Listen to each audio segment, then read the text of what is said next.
Welcome to the Anxious Voyage. If you think that title sounds bleak or foreboding, one of two things must be true. You're very lucky, or you need to get out more. On this program, we share stories of life and living. We compare notes. We discover commonalities. We accept that life is a glorious, heartbreaking thing, and we embrace and celebrate all of it. Take the ride with us. We're glad you're here. Now, here's your host, Mark O'Brien.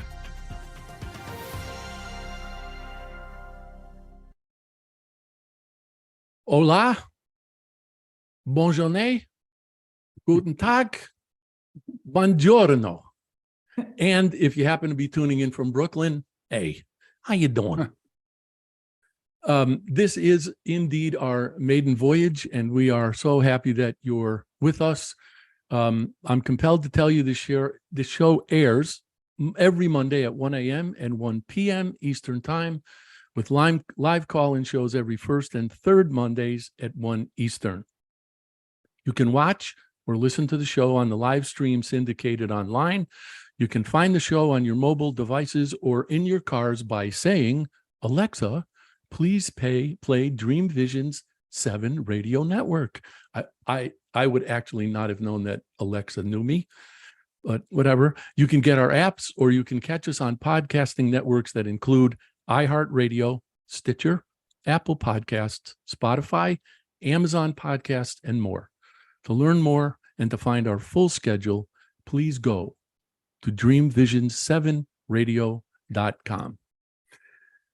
Since this is indeed our first show, I wanted to start with a notion from the late German writer and 1929 Nobel laureate in literature, Thomas Mann. In 1896, Mann wrote, "It's impossible for ideas to complete in the marketplace if no forum for their presentation is provided or available." The same is true for stories and storytelling. It's impossible for our stories to teach and unite us if no forum for their sharing is provided or available. That's exactly why we're here, and we're thankful you're here with us. It was plan A for me to be joined by 4 guests today. You can likely see I'm joined by only 3, and we will get to them in a moment. But out of respect, I do want to acknowledge the gentleman who was not able to be with us. He sent me a note over the weekend to say that he had been diagnosed with COVID. He spent 6 hours in the ER yesterday, but I am happy to report he's home and resting comfortably today. His name is Jeff Eichler. He's a lifelong educator, first as a classroom teacher, then as an executive with a major publishing house producing textbooks and technology for schools. As a certified leadership coach, Jeff has worked with school teachers to eliminate the barriers that stand in the way of bringing their most effective selves to their faculty and students. He hosts the Getting Unstuck, Cultivating Curiosity podcast and co-hosts the podcast Cultivating Resilience, a whole community approach for alleviating trauma in schools. He co-authored Shifting, How School Leaders Can Create a Culture of Change, and contributed to the book Leading with Vitality and Hope. The river that runs through his career is rethinking the purpose of K-12 education for the 21st century. You can find Jeff on the web at queticocoaching.com. That's QUETICO coaching.com. Jeff, we miss you. Hope you're doing well. So then, I will introduce Melissa Hughes, who is a clinical psychologist and a self-proclaimed neurogeek. Having worked with learners from the classroom to the boardroom, she spent the better part of her career understanding how the brain works and how to make it work better. She shares practical applications of neuroscience that enhance cognition, enable greater creativity, enable more effective collaboration strategies, yield a more engaged workforce, and foster cultures essential for organizational success and personal satisfaction. She's the author of Happy Hour with Einstein, a sought-after keynote speaker, and in 2011, Melissa founded the Andric Group, which you can find on the web at melissahughes.rocks, MELISSAHUGHES.ROCKS. and she does indeed rock. Peggy Wilms is wired to help others discover the healthiest versions of themselves. She's a published author, a Biz Catalyst 360 contributor, a certified personal trainer, a sports performance nutritionist, and a personal and executive health, wellness, and life coach. She's the owner of All Things Wellness, LLC. She has an internationally syndicated Coach Peggy radio show that focuses on heart, spirit, mind, and body. She's the host and executive producer of transformation docuseries Coach Peggy Real Time, and she's one of those people you can feel comfortable being tired around because she has enough energy for both of you. You can find Peggy on the web at peggywilms.com, PEGGYWILLMS.com. And last, but certainly not least, Dennis Potocco is a former Miss America and Dallas Cup. Oh, wait a minute. Wrong bio.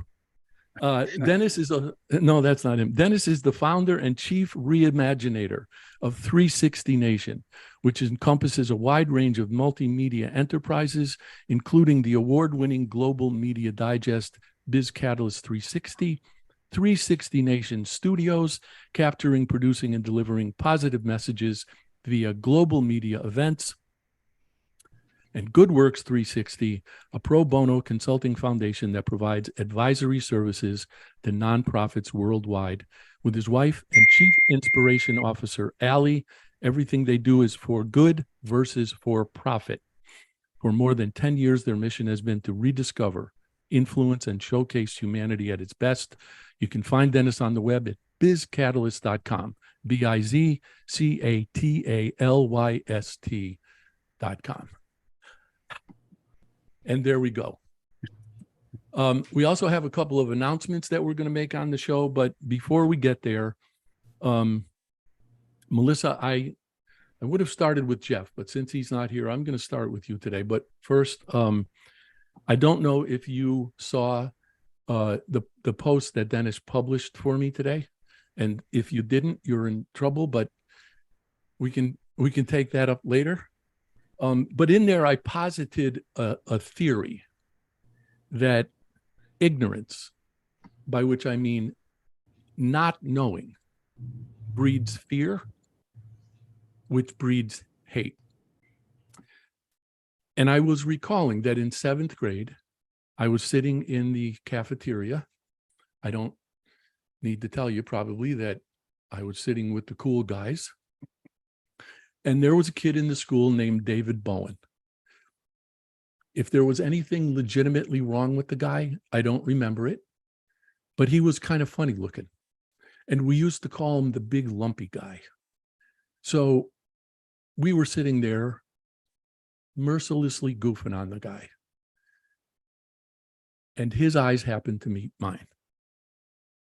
And in them, I saw what I can only describe as a kind of brute incomprehension, like you might see in the eyes of a dog that was being beaten but didn't know why.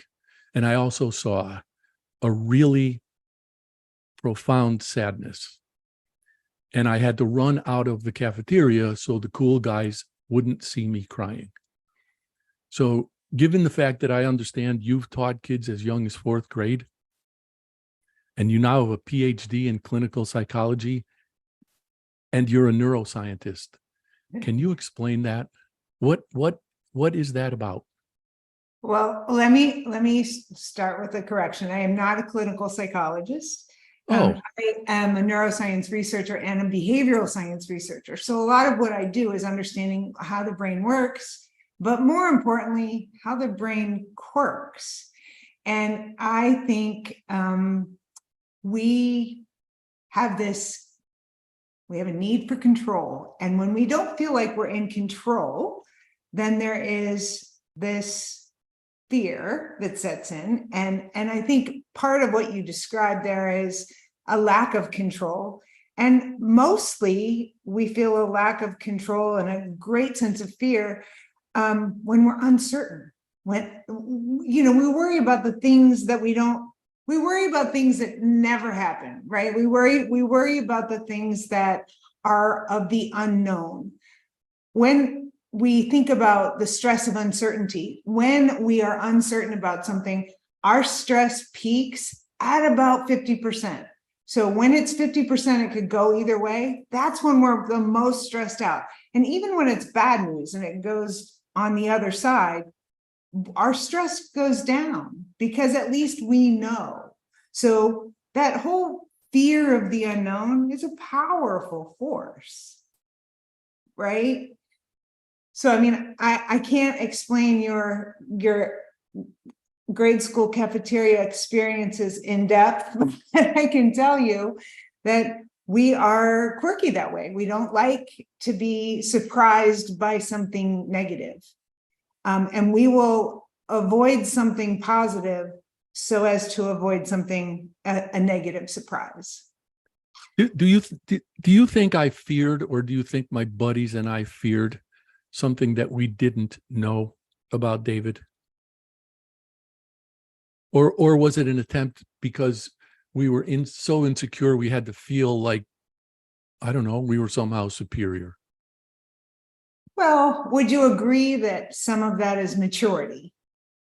Right? You wouldn't react that way as a grown-up because you've matured. But even as grown-ups, I mean, I look at a lot of grown-ups who react or respond to someone who is different in a way that when I look at it from the outside in, I can say that person is insecure, doesn't understand. Usually it's because people don't understand.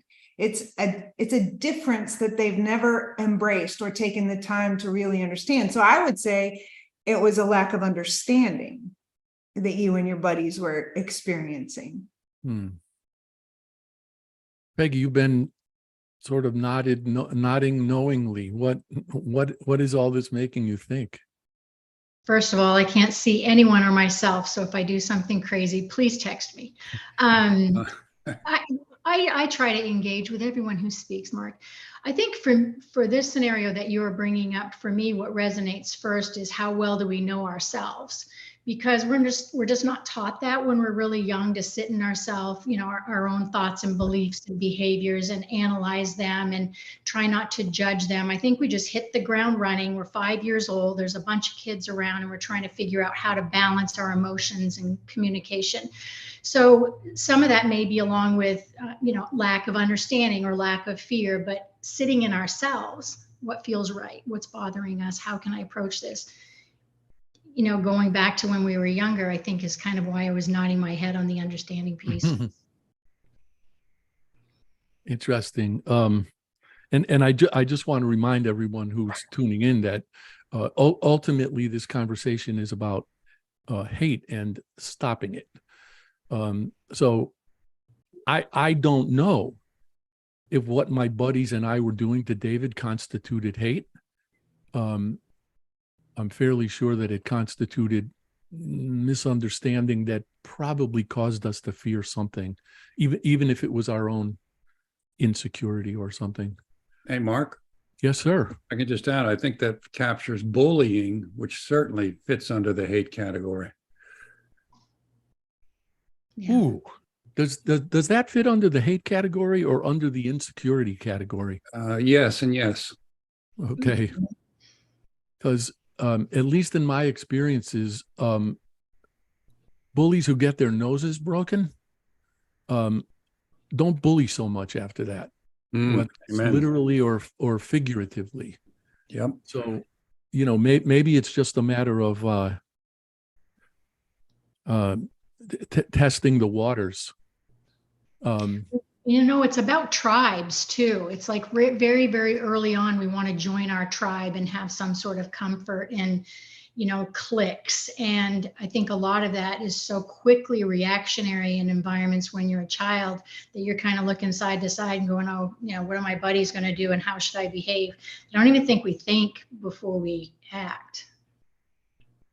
So can I add a quick story about bullying? So when I was a 4th grade teacher, I had a new kid came into my class and he was a little chunky and he was a little bit behind academically.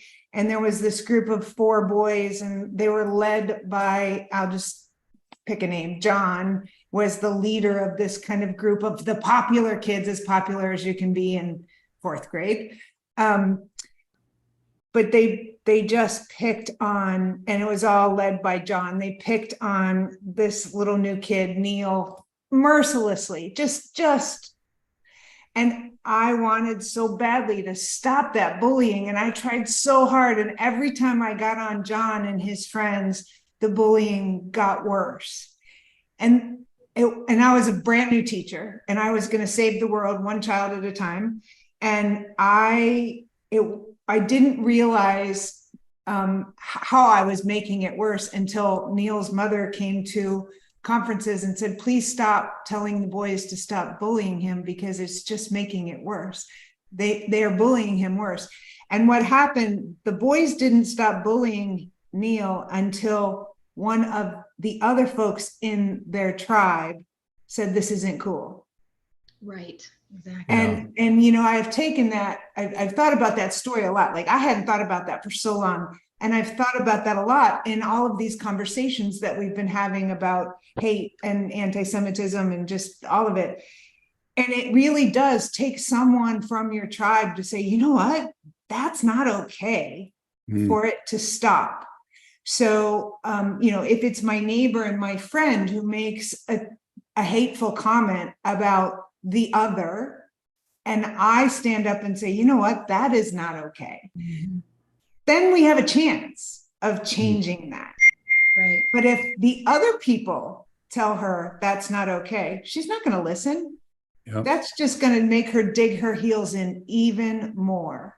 And so I think that has been kind of my big aha moment. Like, wow, it really is up to us, you know, to stand up when we see hate and discrimination and injustice. I am connecting what you just said, Melissa, to what you said earlier about maturity. And I also wonder if it isn't also connected to courage and so what Peggy said about tribes, because it seems to me that if I had had the maturity and the courage, I would have chosen to be in David's tribe. And I would have chosen to stand with and up for that guy. And whatever it was, maturity, courage, I didn't have it. Doesn't feel good. You know, Mark, I wrote a piece recently and I was really thinking about how young are we when we learn about hate? When does it start? And I just did a nosedive in, not deep, of course, but they say it's about the age of 4 or 5 and that it is a learned behavior. And so this is generational, this is systemic.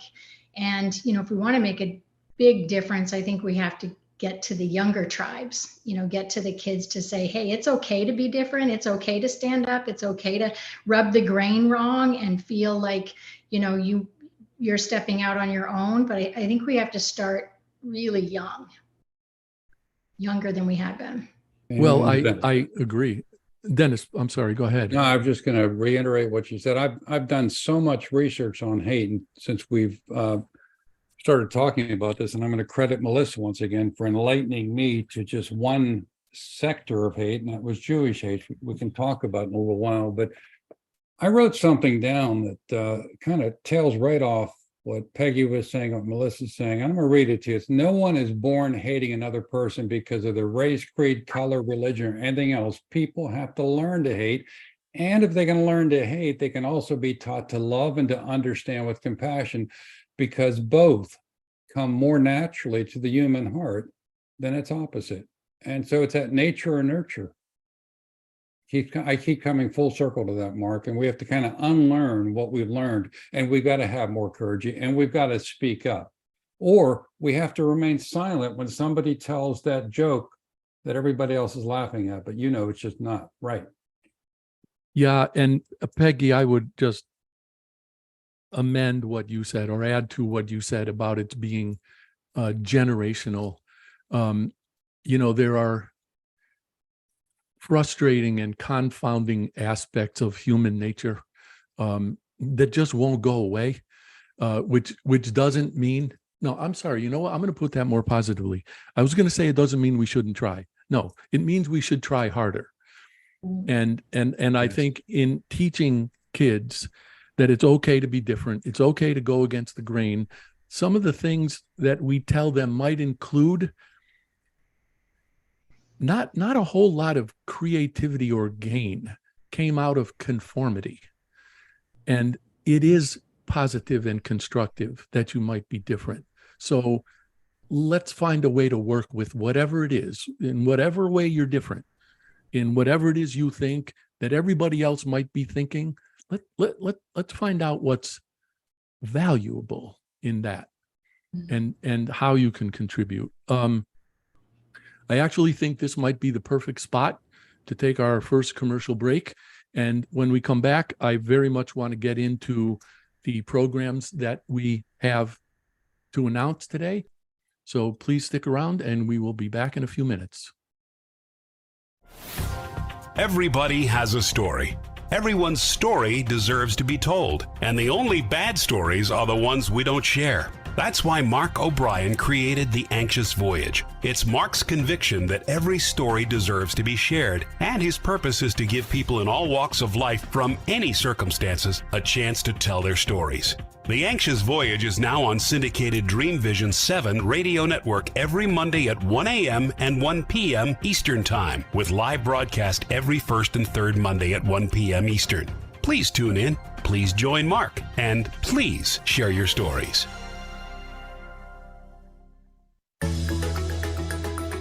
Ever wonder what it's like to have your own radio show? Well, wonder no longer, because you can dip into the radio airwaves by being host for the day on syndicated Dreamvisions 7 radio network. It's a fabulous way to get your radio feet wet. It's an opportunity to market your business, modality, or book. Have a guest, mention a sponsor, and take callers. Or you may want to facilitate a lesson by going solo. It's up to you. Listeners can be online, mobile, in cars with Bluetooth, or listen through Amazon's Echo by asking, Alexa, play Dreamvisions 7 Radio Network. For more details, go to dreamvision7radio.com and click on Host for the Day.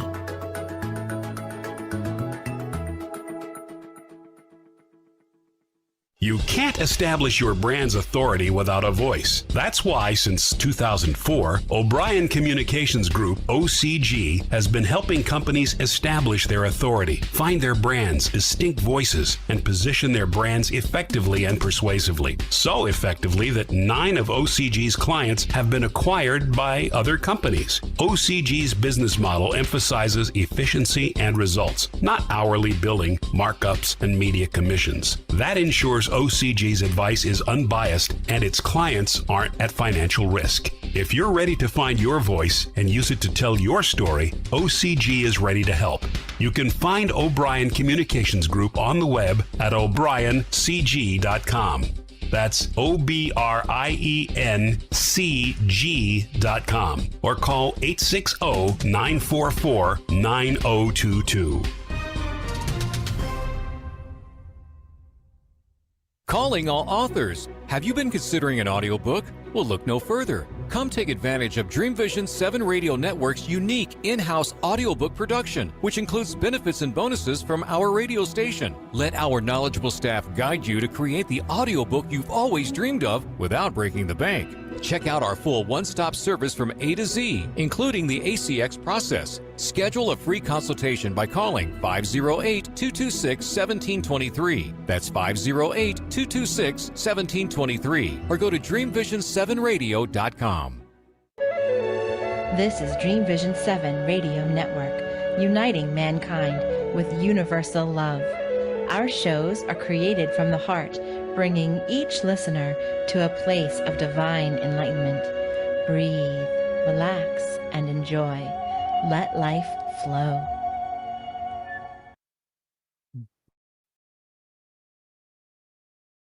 Welcome back. The three of you probably know that I don't believe in accidents. So, Melissa, it's no accident that you gave me the absolute perfect segue into what I want to discuss with you next, because you were talking about the fact that in your attempt to stop bullying, you made it worse. And I know, we undertook in Salon 360 to draw attention to anti-Semitism because of a very similar story. Would you please share that story with those of us who are listening who don't know it? Sure. So a friend of mine shared a story of her daughter that was witness to an anti-Semitic remark made by a teacher in a 9th grade English class. It was during Holocaust Remembrance Week. By the way, this student happened to be Jewish. There were very few Jewish kids in this particular school, but it was during Holocaust Remembrance Week, and one of the kids was goofing off, who also happened to be Jewish. And the teacher said, if you don't stop doing that, I'm going to send you back to Auschwitz. And the kids were like, wait, what? And I heard about this, and my first reaction was pure outrage. As a teacher, the teacher in me could not understand how an educator could be so reckless. That's beyond thoughtless and inconsiderate and wrong, but reckless. Like, I really thought this was reckless. And so I wrote an article about the teacher from Florida who threatened to send a student back to Auschwitz. And I didn't name the school. Obviously, I did not name the teacher, and I did not name the student. But I did want to shine a big, fat spotlight on this horrible situation. I felt that it had been, I should also point out, it had been almost 3 months, and the school did nothing about it. So their response was, yes, we're investigating. And my thought was, what do you need to investigate? So I wrote the article because the longer it went, the more furious I became. And in my attempt to shine a light on the wrong, I also shined a light on people who didn't ask to have the light shined on them. And that was the Jewish minority in this community. And it became a real problem because the students were like, oh, it's not a big deal, just let it go. I don't want to talk about it anymore. I just want it to die. And then here I came back 3 months later and brought it to the surface in a very, very public way.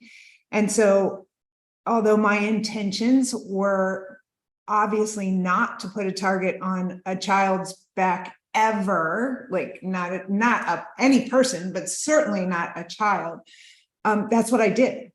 And the students, the Jewish students in this particular community, felt like they were put under a spotlight for being Jewish. And then this whole thing erupted again. My learning was, I was mortified that I would have hurt these kids. But actually, it was that situation that brought the memory up of my Neil and my John, back in my 4th grade classroom. I wanted to stop that bullying, and yet, and no matter how good our intentions are, sometimes we screw up, and the unintended consequences are worse than the intended actions, right? So I think for me, that was a really big learning. I would have, to do it all over again, I would have still written the article. I would not have called out the school district. I would not have made it, so identifying for that particular student. It could have been any school in Florida. It didn't have to be a school in this particular county. So, you know, again, that's one of those things where you say, I beat myself up over that. I had the best of intentions, and yet, right? Dennis, I think it was our friend Jonason Goldson who either said this because he had thought of it or was paraphrasing for someone else. But it was something along the lines of, you know, the people who are being victimized can't necessarily be the ones who fight back, or certainly can't fight back alone. So number one, if you would please share a little bit about that with us. And number two, if you would please introduce the program that has compelled or inspired you to create. Yes, I'll be happy to, Mark. Thanks for asking. I'm going to go back to something Melissa said, because I understand all of your reaction, Melissa, back then. But the reality is, as Mark said, there are no coincidences. And here's my thought on that. You know, we've been doing this Rediscover Humanity thing for over a decade, notwithstanding the fact that Mark mentioned my Miss America coming in second. And I'm sorry to interrupt you, Dennis, but I did vote for you, just Thank you. in case that ever comes into question. That wound hasn't healed yet. Thank you for pulling the scab off. Okay. But Melissa, let me roll forward now, 3-4 months after you wrote that article. Look at where we are.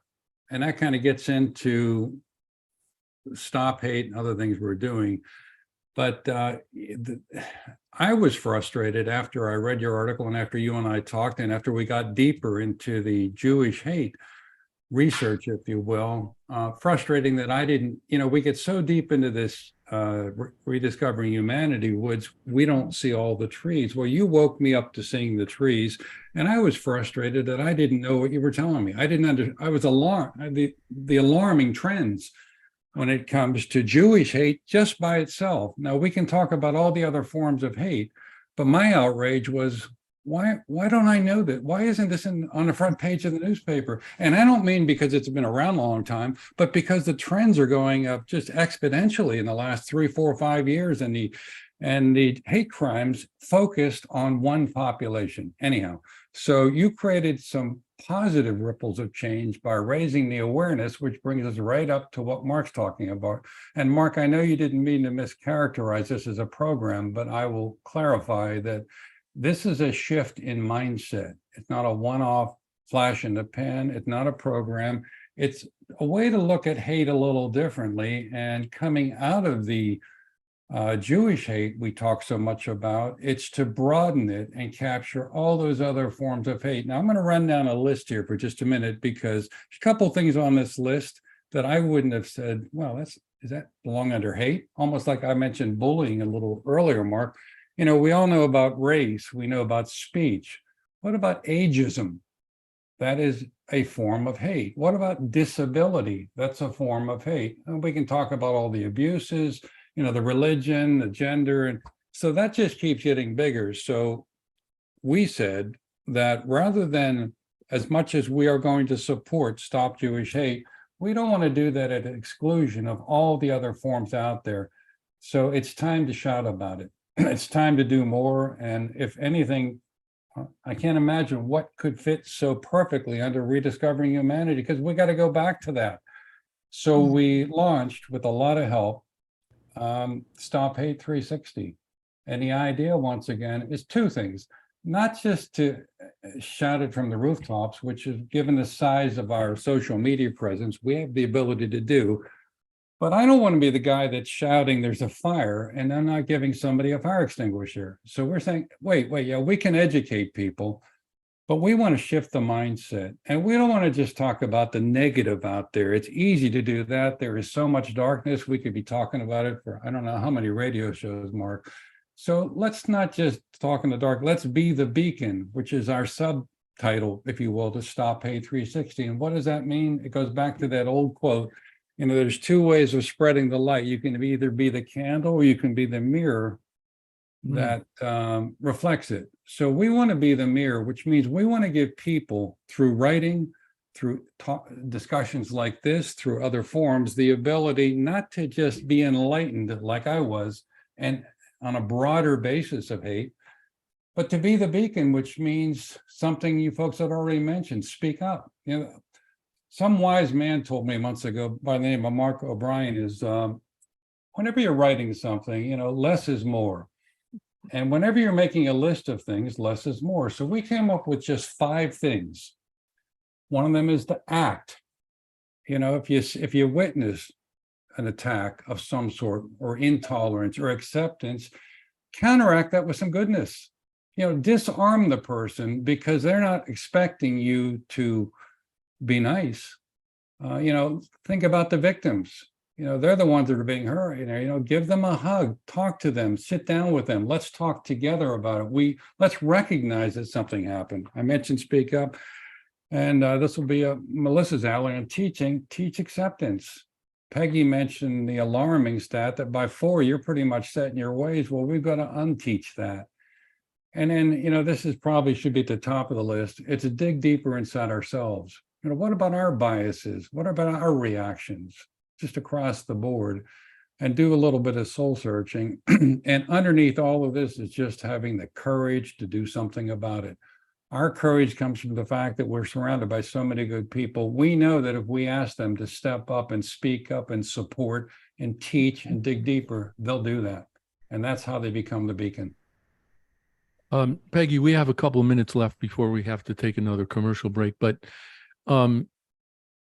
given what you do, given your work, and given what you're committed to do, and we're going to get into that in a little more detail in the next segment. Am I completely naive to believe that turning this tide has to do with education? And I don't mean formal education, because I believe as soon as you put a label on something, anything, to use Melissa's term, you make it a target. But is there a more, I don't know how to put this, ground level or grassroots way that by the things we say and do, we can educate? Oh, such a good question. And you're giving me 10 seconds. No, you got more than 10 seconds. What I always try to come from the solution. I've been working with Dennis for a while, and I have the ability, like many people do, to really think big picture, like what's out there, how are we going to save the world, and then get so deep in the details, the Excel spreadsheet of this, to go, okay, how are we going to get there? Because I'm all about real people, real problems, real solutions, and real stories.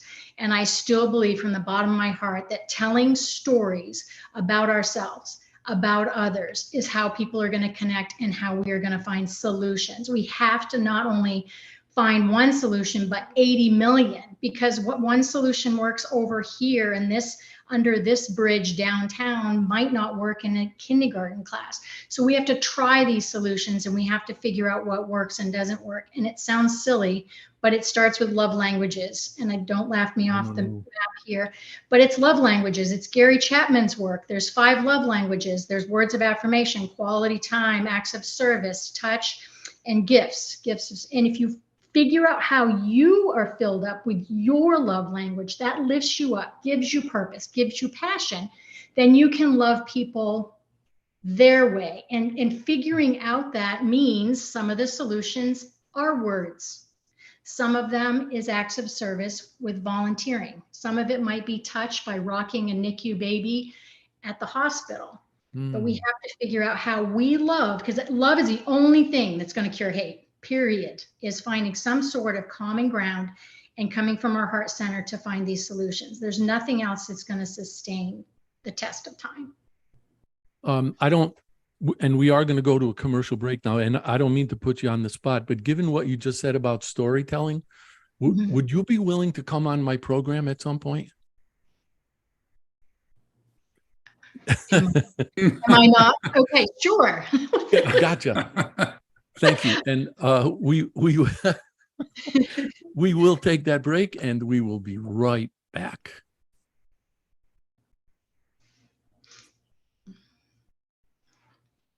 Are you ready for the quantum age? Humanity's next step in evolution? Dreamvisions 7 Radio Network invites you to the extraordinary platform of evolutionary voices for the quantum age. Let's explore. Learn more about this upcoming age where we bridge science with spirituality. Where potentiality meets reality. Where we take compassion into action. Our trailblazers and visionaries will ask the whys, the what ifs, while igniting continuous possibility. Come along with us into an age beyond what we know today, where we can grow together in unity consciousness. Experience evolutionary voices for the quantum age, Monday through Friday at 8 a.m. and 8 p.m. Eastern on Dreamvision7Radio.com. You can't establish your brand's authority without a voice. That's why, since 2004, O'Brien Communications Group, OCG, has been helping companies establish their authority, find their brands, distinct voices, and position their brands effectively and persuasively. So effectively that 9 of OCG's clients have been acquired by other companies. OCG's business model emphasizes efficiency and results, not hourly billing, markups, and media commissions. That ensures OCG's advice is unbiased and its clients aren't at financial risk. If you're ready to find your voice and use it to tell your story, OCG is ready to help. You can find O'Brien Communications Group on the web at o'briencg.com. That's OBRIENCG.com or call 860-944-9022. Calling all authors. Have you been considering an audiobook? Well, look no further. Come take advantage of Dreamvisions 7 Radio Network's unique in-house audiobook production, which includes benefits and bonuses from our radio station. Let our knowledgeable staff guide you to create the audiobook you've always dreamed of without breaking the bank. Check out our full one-stop service from A to Z, including the ACX process. Schedule a free consultation by calling 508-226-1723. That's 508-226-1723. Or go to Dreamvisions7Radio.com. Everybody has a story. Everyone's story deserves to be told. And the only bad stories are the ones we don't share. That's why Mark O'Brien created The Anxious Voyage. It's Mark's conviction that every story deserves to be shared, and his purpose is to give people in all walks of life from any circumstances a chance to tell their stories. The Anxious Voyage is now on syndicated Dreamvisions 7 Radio Network every Monday at 1 a.m. and 1 p.m. Eastern Time, with live broadcast every first and third Monday at 1 p.m. Eastern. Please tune in, please join Mark, and please share your stories. This is Dreamvision 7 Radio Network, uniting mankind with universal love. Our shows are created from the heart, bringing each listener to a place of divine enlightenment. Breathe, relax, and enjoy. Let life flow.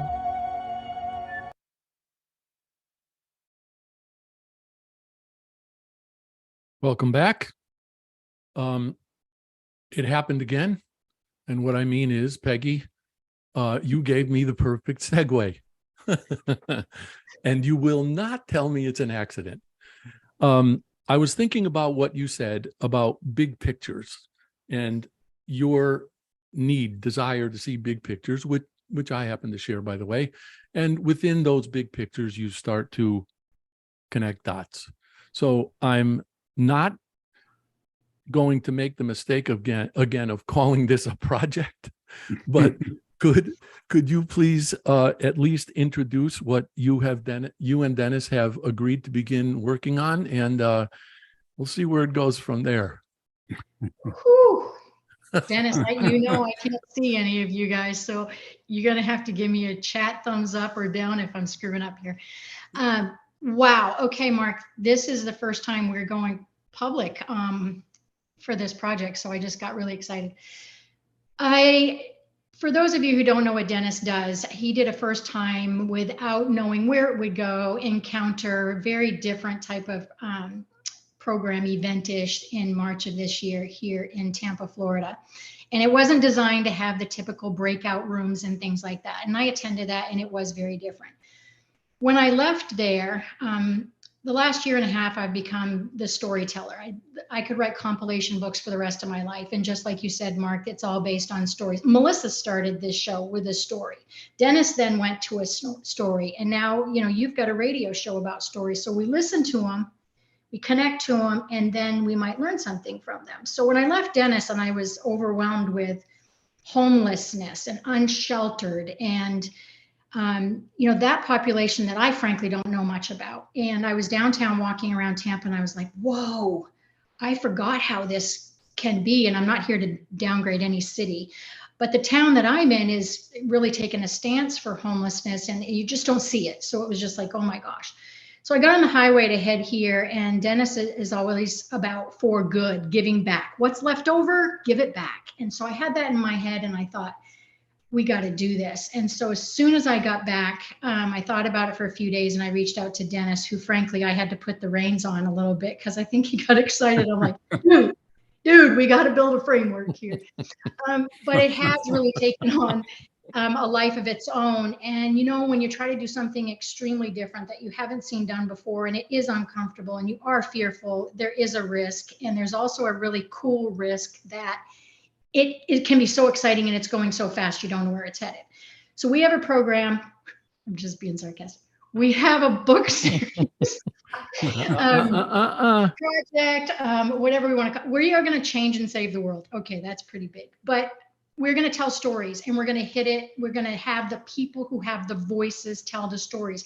I have no right to speak for the streets. I don't live there. So we're going to go get those stories. We're going to work with organizations and people like you, Mark, and you, Melissa, and we're going to find out those people who can give services to help us create a platform for people to share these stories. Tell us why you're unsheltered. Tell us what we can do about it. Tell us about why I don't know anything about it.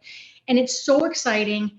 I see a docuseries, Netflix, please call me, and coffee table books with this creative graffiti that we see out there.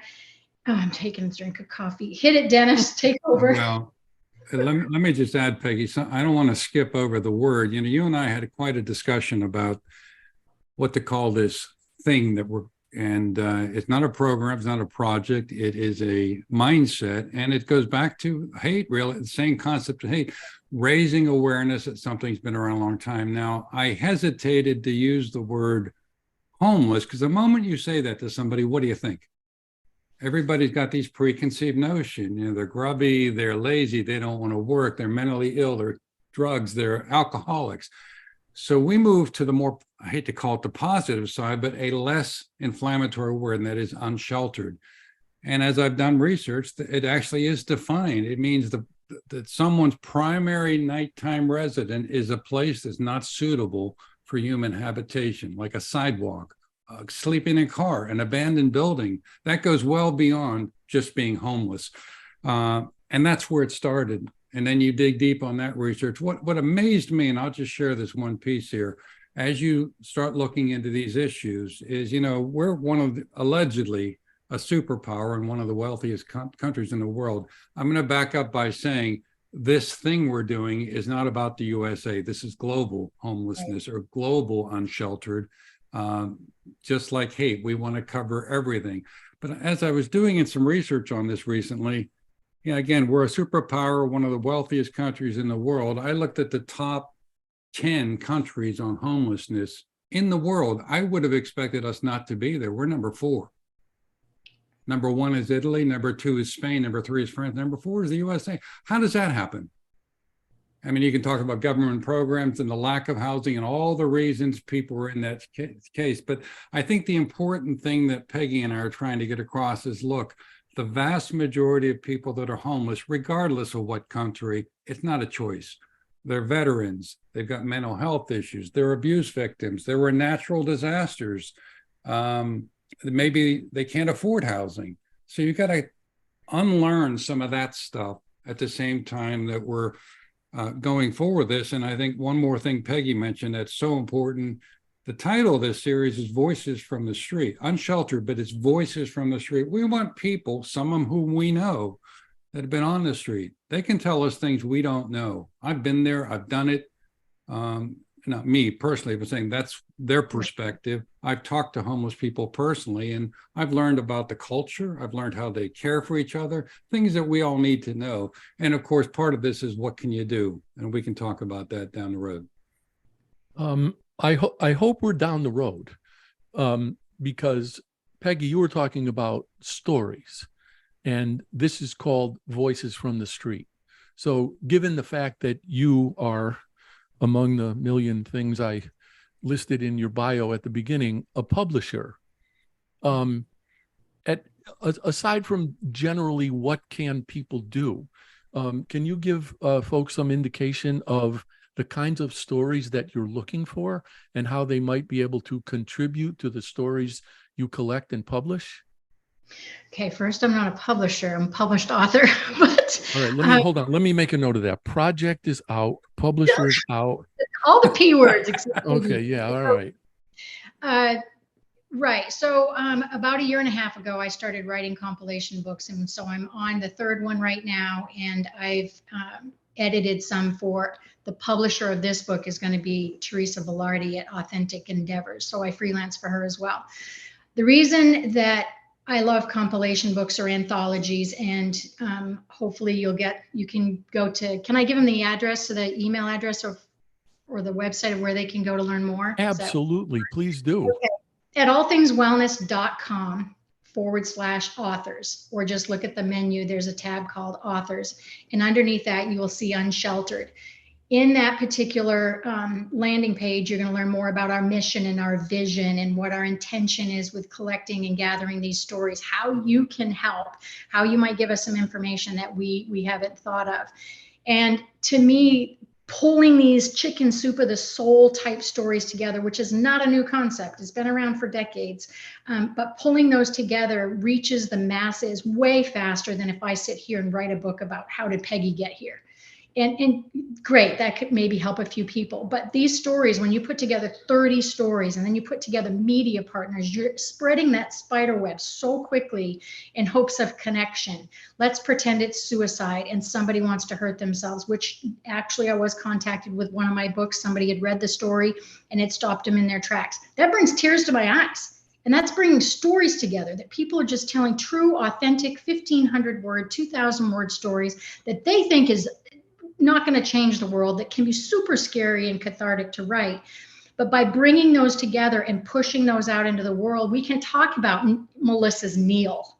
We can talk about Dennis's programs with Good Works. We can talk about your publishing company and the millions of people that we can expose ourselves to. So it's all with stories. We've been doing it since our children were in our wombs. We've been talking and sharing stories. We got to get back to that. If we're not going to sit around the dinner table, I'll just lead with this. If we're not going to sit around the dinner table anymore, we better figure out how to share these memories and stories, or we're going to lose the history of generations, our family tree history, generational stories. Mark, if I can add something to what Peggy just said, I think we need to point out something different between this anthology series and virtually any other one you'll see out there. And this is what attracted us to it, other than the homeless factor, the fact that Peggy, like everything we do at our organization, it's a for good, not a for-profit project, which means if there's any excess funds beyond the expenses to put this anthology out, we're going to send it to one or more worthy nonprofits that service the needs of the homeless.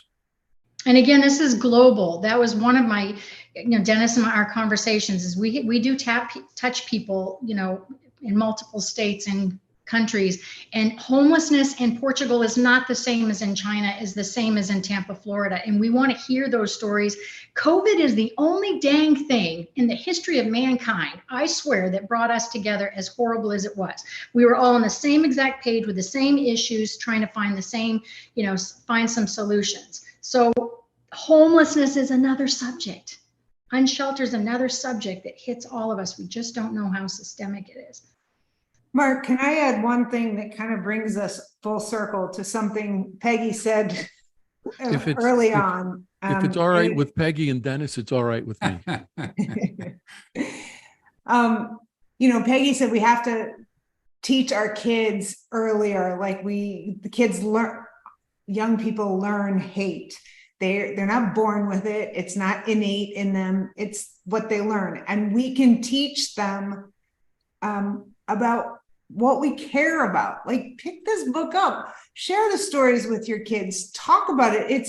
We teach kids how we feel. We teach kids our values when we drive by a homeless person or an unsheltered person, and the comments that we make about them, or when we make a comment about LGBTQ or, African American or Jewish Americans, we teach kids through our comments and through our attitudes. And we teach them through our microaggressions too. Sometimes we don't even have to say a word. So I love this. I love this project that Peggy and Dennis are pulling together. And mind shift. Sorry. And I do think it is about sharing these stories with the next generation and saying, I care about this. Because if I can tell a young person I care about this, then maybe, just maybe, that young person will care enough to try to learn more. And if we can do that, then we're victorious. I completely agree. And I also want to add something to what Peggy was saying. From my own experience, I can tell you that, and I don't think I'm alone in this, but when we are enduring or experiencing or suffering from something, I think most of us have a tendency to feel like there's something singular about it, and that we're alone and we're the only ones who feel like that. That's absolutely not true. And by sharing our stories, we can find out who else shares that experience with us. We can reassure others that they are not alone. And I also believe there is not a better way to give people senses of their own agency by encouraging them to tell their stories, because they're so powerful. And it doesn't matter who they are. It doesn't matter what their stories are. There's commonness there. And the only way we're going to discover that is by telling our stories. Mark, I'm sorry, go ahead. No, I was just about to wrap, but please, one final comment.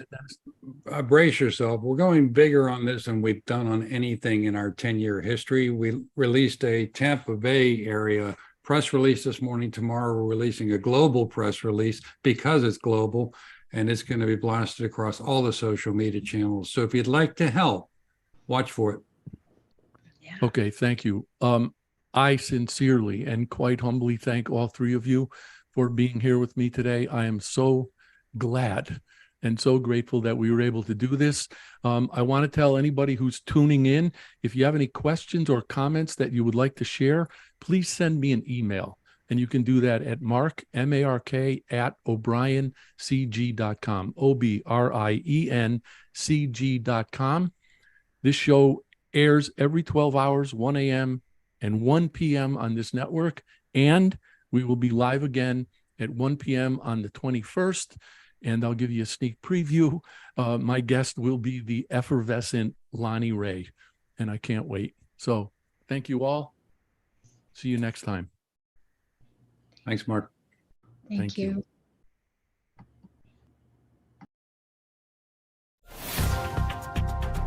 Thank you for tuning into The Anxious Voyage, the program dedicated to sharing stories, helping people, and celebrating life. You can see and listen to The Anxious Voyage on syndicated Dreamvisions 7 radio network every Monday at 1 a.m. and 1 p.m. Eastern Time, with live broadcast every first and third Monday at 1 p.m. Eastern.